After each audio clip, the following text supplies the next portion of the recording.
Terima kasih. Kami sekarang sudah ada di lokasi Sendang Songo yang awalnya di sini Sendang Songo itu suatu potensi alam yang ada di wilayah desa kami, Desa Njuruk. Sendang Songo terletak di wilayah Salembi yang di tanah kas yang luasnya sekitar 1 hektar. Sendang Songo sampai sana ya, itu semua itu milik kas desa yang kurang lebih luasnya 1 hektar. Dan di sini kami akan mengatakan dari awal bahwa untuk lokasi di sini awalnya itu lokasi yang tidak produktif sama sekali, karena tidak bisa dilalui orang maupun untuk ditanami. Itu tanahnya sangat berlumpur, karena waktu itu lumpurnya sekitar 1 meter. Karena di sini terus kami berpikir selaku pemerintah desa berpikir untuk bahwa Desa Njuruk mempunyai suatu kekayaan yang alami, itu dari alam yang bersumber dari Sendang Songo. Akhirnya kami mengajukan bantuan untuk pengadaan embung yang untuk irigasi petani di wilayah desa kami. Dan di situ alhamdulillah dari pemerintahan provinsi direkomendasi dikasihkan untuk pengadaan embung, dan akhirnya kami realisasi sudah jadi. Di situ kami akhirnya berpikir waktu pembuatan itu bahwa untuk Sendang Songo bukan untuk embung aja, tapi kita akan bikin untuk bahwa itu akhirnya nantinya supaya bisa mendapatkan PAD dari desa itu biar ada dari wilayah kami sendiri. Akhirnya kami berinisiatif untuk membangun Sendang Songo yang dulunya tidak diperhatikan, dan sekarang alhamdulillah sudah bisa kelihatan walaupun baru 40% untuk bisa untuk kegiatan hal apapun. Nah, di sini awal mula bahwa Sendang Songo itu adalah suatu, orang bilang dulu dari mbah-mbah saya itu memberikan sejarah bahwa Sendang Songo dulu itu adalah petilasan untuk mandi mungkin para raja, mungkin para yaitu, dan untuk penyimpanan benda pusaka maupun harta kekayaan di kerajaan Salembi. Akhirnya lama tidak terawat. Dulu Sendang Songo itu dinamakan Sendang Songo bahwa di salah satu sumbernya sana dulu itu ada pancuran yang berjumlah 9. Tapi akhirnya lama-lama sudah tidak terawat, akhirnya dari 9 pancuran itu sudah hilang. Akhirnya kami buat di sini, tetap kami jadikan, masih saya berikan 9 pancuran dan kami masukkan ke dalam embung. Itu ada 9. Itu 9 itu juga mengikuti dari ya nanti sejarah dari dulu itu masih ada, itu 9. Dan akhirnya setelah embung ini jadi, akhirnya kami tanah buangan dari embung ini kami timbun di sini untuk menghilangkan lumpur itu, dan prosesnya agak lama karena di sini kalau tidak ada penyekatan air, sini itu masih tanahnya berlumpur terus. Akhirnya kami buat penyekatan, kami timbun ya sekitar 2 meter, akhirnya jadi bisa kering. Dan di situ kami adakan untuk pendopo, dan di situ kami buat pendopo, dan di sana kami buat sebuah kolam renang untuk kegiatan wisata. Mungkin untuk embung itu awalnya dari situ. Untuk mungkin kita akan beralih ke pendopo itu.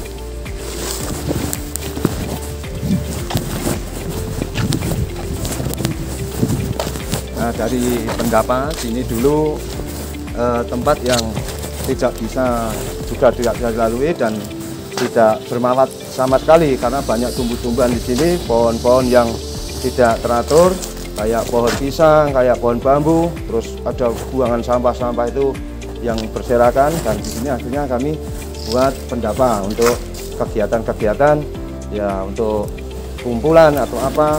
Nah, kami buat di sini. Dan di sini dulunya sini tuh ada sebuah kolam kecil yang tidak fungsi, untuk kegiatan warga masyarakat pun tidak difungsikan, cuma di Sendang itu. Akhirnya ya kita buat pendapa ini untuk kegiatan-kegiatan yang lebih bermanfaat, dan akhirnya pendapa sudah jadi.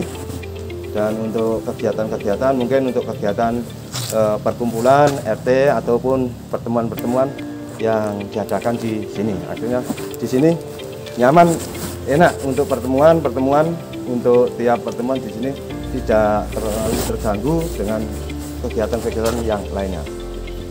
Dan untuk selanjutnya ini dulunya pohon ringin besar ini itu sedahnya ada 2, ini cuma anakan, tapi sekarang yang induknya itu sudah rapuk,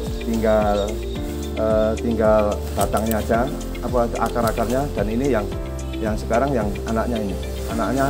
Dan ini dulu juga kumuh, akhirnya dibuatkan untuk pagar kayak gitu biar bisa memisahkan antara pisah, karena dulu itu banyak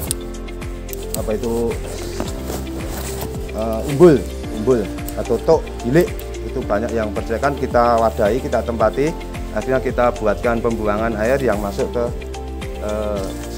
kembung biar nanti untuk kegiatan irigasi untuk masyarakat.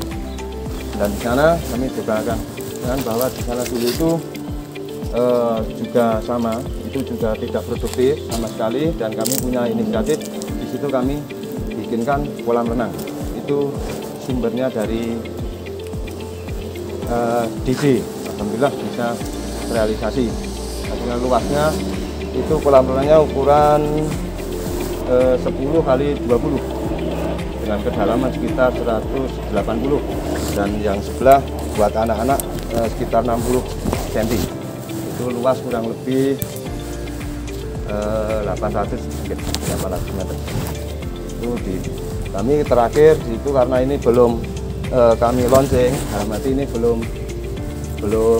untuk wilayahnya belum kami buka. Jadi ini memang kolam renang belum aktif, cuma kemarin untuk kegiatan mau puasa Ramadan kemarin untuk kegiatan warga sini, untuk kalau orang Jawa namanya padusan menjelang bulan Ramadan. Dan di sini kemarin untuk padusan kita mengumpulkan warga sini dengan tujuan karena kita masih pandemi, jangan sampai warga kami nanti ke luar daerah. Jadi kami buka di sini, dan di sini kami sama-sama berteman perangkat desa mengadakan acara Kembul Budono, makan sama-sama di sini buburan di acara di Sendang Sawoni, dengan tujuan jangan sampai warga saya keluar untuk kegiatan-kegiatan padusan di luar. Kita antisipasi untuk pandemi di wilayah desa kami, karena di desa kami ini alhamdulillah masih kondisinya hijau, jadi aman dari COVID. Memang kami selaku pemerintahan desa dan teman-teman sebagai tim Jogotongo memang kami selalu antisipasi dan untuk mengantisipasi jangan sampai COVID bertebaran di wilayah desa kami. Dan di sini kami mungkin akan memberikan ke kolam renang.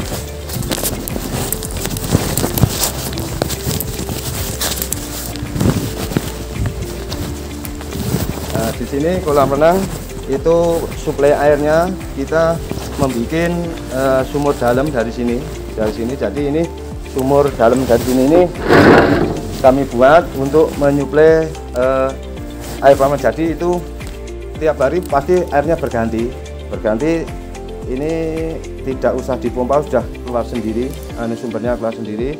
Dan kalau kita mau mempercepat pengisian, kita masih menggunakan pompa diesel. Sebenarnya ini sudah rencana akan kami menggunakan mesin sibel pakai listrik, jadi lebih halus biar nanti suaranya tidak bising. Karena ini belum, jadi memang kami sementara menggunakan mesin diesel dulu untuk menyuplai air ke kolam renang.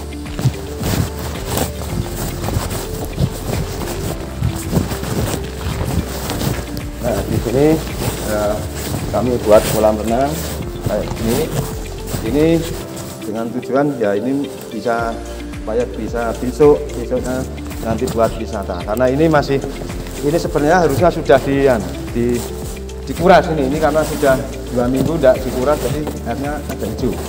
Memang ini kami tidak menggunakan obat-obatan atau apapun untuk kolam renang karena kita menjaga kesehatan. Jadi nanti ya untuk kulit atau apapun katanya kalau kita bisa menjernihkan, tapi kita tidak, karena air masuk ada yang buang, jadi kita menggunakan selalu air murni. Memang kita harus selalu menjaga kebersihan. Jadi tiap 2 minggu, mungkin 1 minggu udah kita buang, kita isi yang baru lagi. Dan ini panjang 20 meter, lebar 10 meter. Dan di sini rencana kami kan mau buat taman, tapi ini belum selesai, baru kayak gini. Ya, karena kita juga terbatas dengan anggaran yang kami miliki, banyak sekali yang kita gunakan untuk penanganan COVID. Jadi di sini memang cuma terbatas, jadi kita tidak bisa maksimal. Dan juga kami mengharapkan dari pemerintahan kabupaten ikut membantu untuk melestarikan cagar alam, terutama di wilayah desa kami.